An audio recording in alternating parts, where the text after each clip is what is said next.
Welcome back to Bloomberg Markets. Okay, plenty of earnings to be watching this week as they get back to business on Wall Street tomorrow. Divya Balji noted Morgan Stanley and Goldman Sachs are going to be worth watching. As we roll through the week, you'll have more players in the U.S. reporting like Alcoa. Thursday, Procter & Gamble and Netflix set to report their quarterly results, so we'll be watching closely. We're also going to be watching closely to see what happens with Avatar, the new film, which is quickly approaching $2 billion at the global box office. Somebody who is tracking that as well is longtime film critic Richard Crouse, and he joins us to talk more about the business of the box office. And, you know, it's interesting, Richard, when this film came out, even though maybe we shouldn't be surprised that they're reaching this milestone relatively quickly, there were skeptics out there. Was it because we just hadn't had enough near-term experience with how an Avatar film would do at the box office in 2023?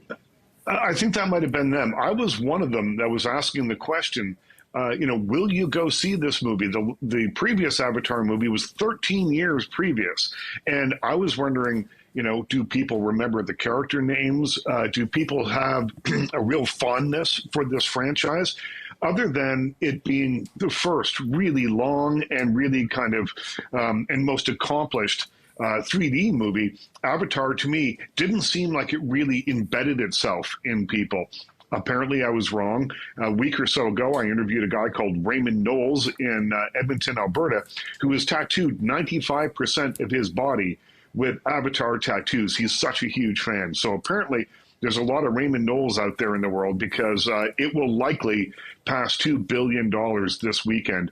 And I guess the lesson that we learned from this is not simply about Avatar, but simply to never count out James Cameron. People seem to want to see his movies, and he seems to know how to give people what they want on the big screen. Of course, we would have been telling a different story, Richard, had the film been a flop and that guy still had all those Avatar tattoos. And, I don't know what that would have meant. But, it's interesting, like the themes in this, really in this franchise are looking to the future, things about, where the planet is going. The other thing I'm noticing at the box office these days is a continued focus on technology. And as you know, artificial intelligence is all the rage on Bay Street and Wall Street right now. But it's actually one of the key themes in a very hot film, Megan, right now, I believe.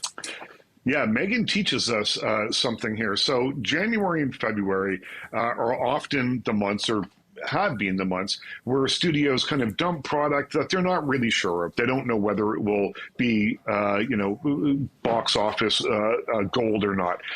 Megan is one of those movies, though, that has exceeded expectations. It is a small horror film about an artificially intelligent doll who turns deadly, kind of like Chucky, if you think years ago, but it's a different circumstance in this case.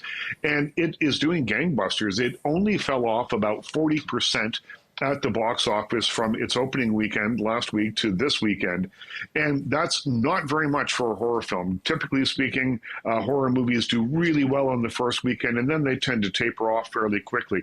Megan has managed to maintain its audience, and it become kind of a Twitter meme and all the things that you need to have a big hit. So low budget movie, high box office turnout. You expect to see Megan 2, Electric Boogaloo, coming along very soon. All right. So the scary stuff, and I guess be scared of Jim Cameron. So you think they're going to get to that we only have about 10 seconds, but you think they'll get to that $2 billion level?